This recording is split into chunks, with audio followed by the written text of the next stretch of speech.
Hello, everyone. Welcome to today's episode of ESG Climate and Money Show.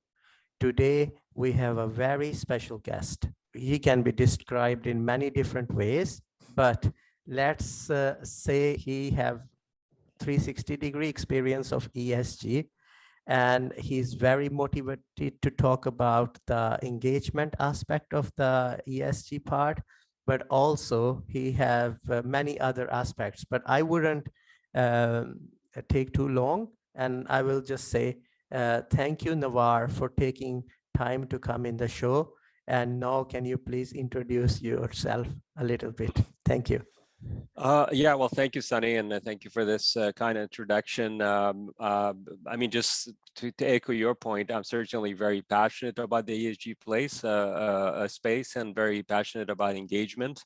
I've been an investor for a long time, and I actually regret that I've not focused my investment career from the get-go on ESG. This is something that came to me gradually.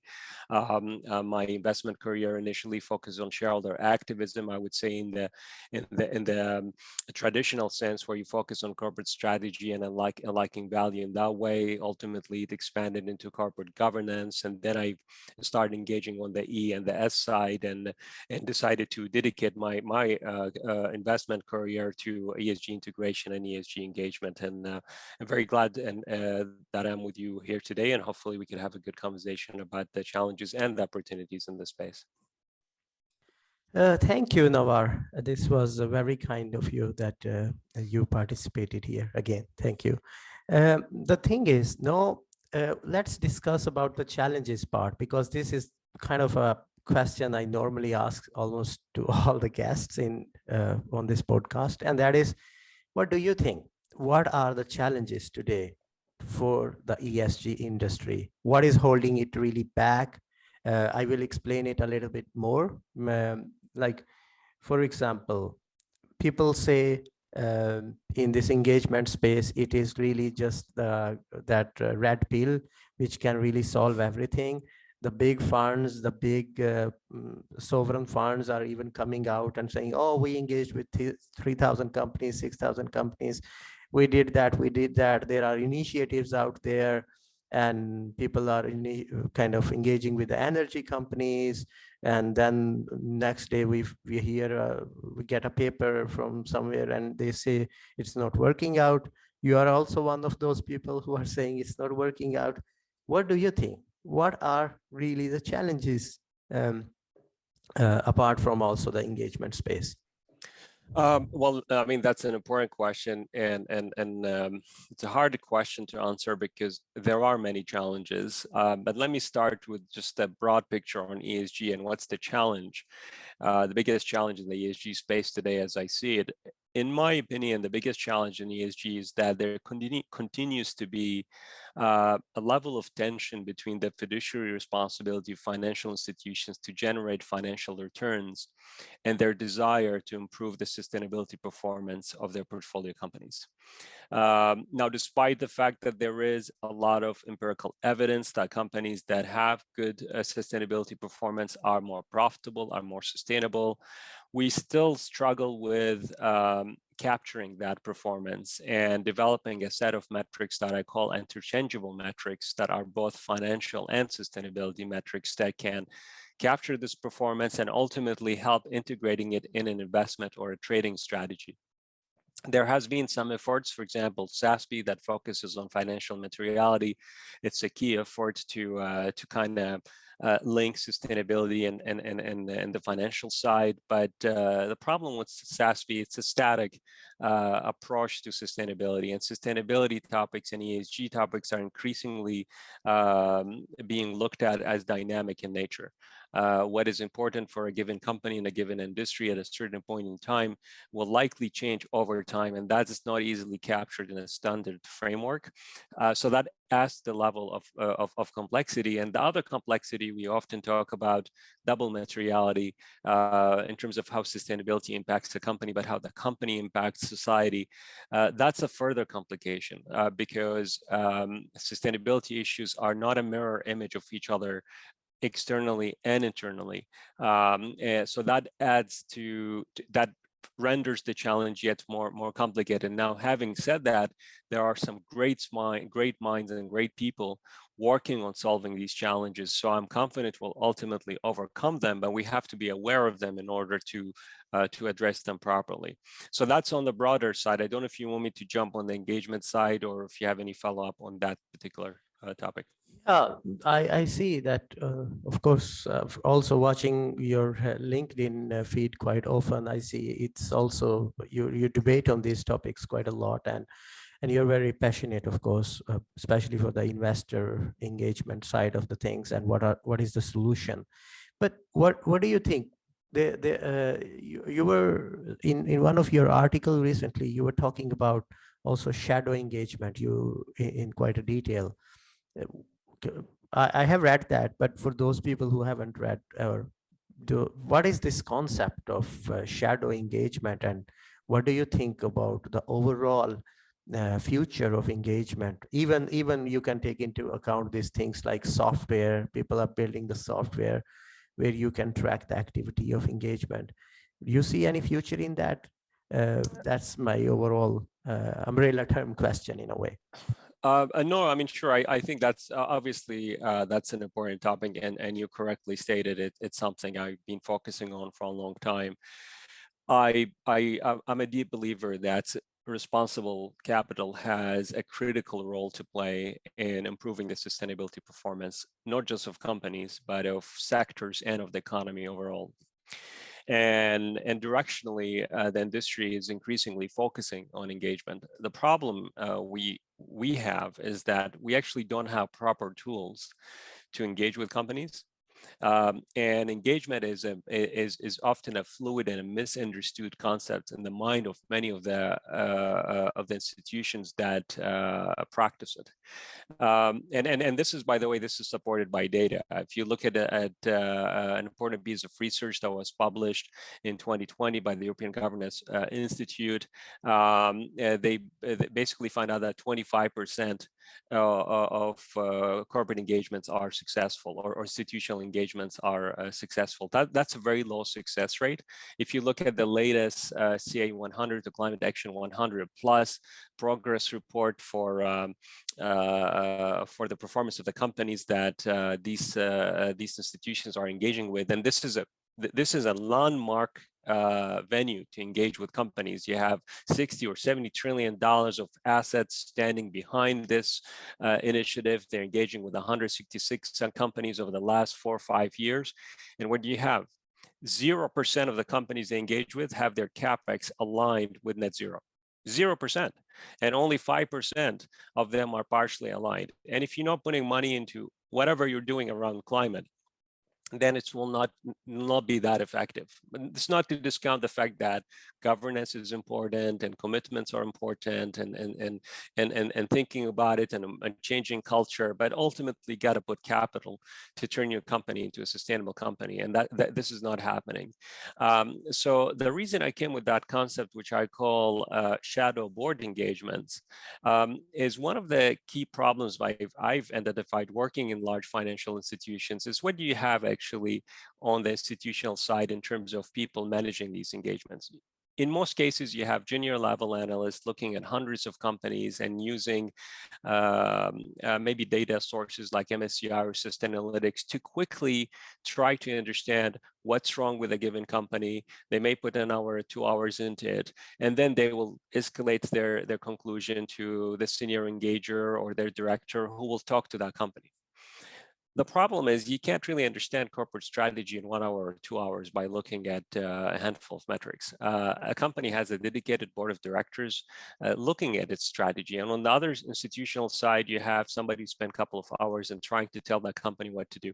I don't think this is this is a tall order to get hundreds of companies to improve from that sense. So what I suggest, or what I propose, is that asset owners and asset managers should pool their resources and create what I would call shadow boards of directors that would engage with companies at the same strategic level as the people who are in charge of these companies. And you can engage with sectors as well, but these shadow boards are made of industry experts as well as senior engagement professionals who would engage from that standpoint of looking at the industry in far more depth compared to what we do today. Because one problem, Sunny, is that it's easy to tell a company to go from where it is today to become, for example, net zero aligned. But what does that mean from a business model standpoint? Do you still have a business model? How much value you're creating under that new model? How much of that value you're capturing?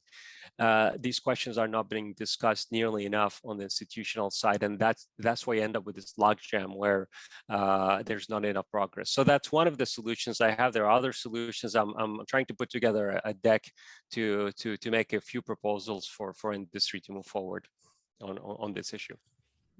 Very, very interesting. So you think like normally I even when you see the literature and all that, so there is a lot of blame to be given or to the asset managers, like, oh, they are too quick and they don't have much time. One person is handling, let's say, 30 different companies, and how much can they really do, and how much time do they really have to do that? And there was also one paper where they were talking about the critical like short of people to do this engagement activities and all that. But what your this approach is that you are saying that the investors, they should really level up themselves and they should create the new initiatives to engage. This is what you are saying in a nutshell, basically, right? Absolutely. I mean, I think actually what's happening to companies is, in my opinion, is unfair. Companies are getting bombarded by hundreds of requests to address sustainability issues. Understandably so, they need to address these issues, but you have to engage with a company from an informed standpoint. Otherwise, you're creating a lot of noise, and you're not helping the company address its sustainability challenges. Investors need to invest first and foremost in themselves. They need to build resources to understand the companies they are engaging with, and once they formulate, I would say, sensible strategies, then they need to go to these companies and ask for these strategies to be pursued. I mean, if I was on the corporate side, I would actually create a corporate engagement mechanism where companies would engage with asset managers and asset owners together, act together, because they're not getting it right, and it's wasting a lot of time and resources on both sides. So we need to address that, and hopefully we will, because this is a critical piece of this ESG revolution. Capital has a voice, capital has a role, but you need to deploy it in an intelligent manner, and we're not doing it yet. Perfectly put. Yeah. So this was really insightful part of this our discussion. But I will move to the next phase of this today's episode, and that is, I have a question to you, and that is, when you see the ESG world on the surface level, you see there is a lot of greenwashing taking place at the same time. What is the proof of greenwashing? Well, there was some new report came not so long ago, and where they checked the 25 biggest corporations, and then they check what are they really fulfilling their emissions target. And what we saw, it's horrible. Like 90% of them are actually not really going towards the right direction. I won't name anyone in this, but you understand.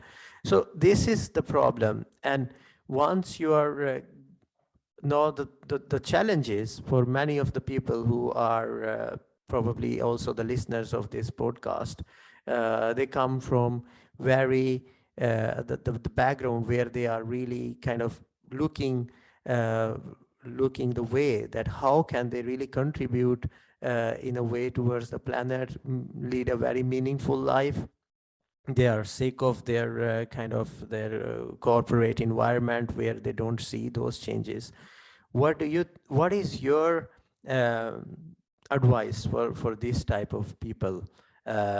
Like, what should be the career aspirations if we cannot really change the things the way they are, where people should head to?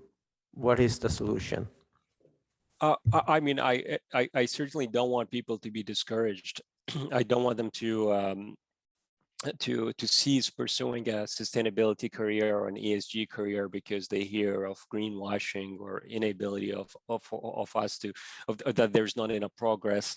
That would certainly be a bigger disaster compared to where we are now. Because in order for us to get to a sustainable economy, to get to this vision of excuse me, of sustainable capitalism, we need people.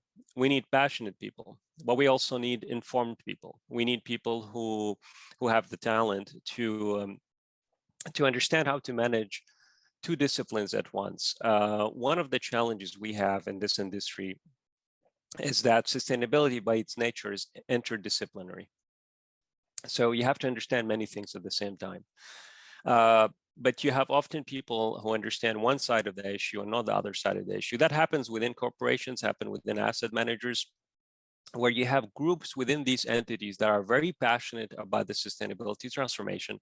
And then you have the business side who's very passionate about their fiduciary responsibility to create return either for their shareholders or to pay pensions for their pensioners. And that's fine. I mean, this is why these institutions exist.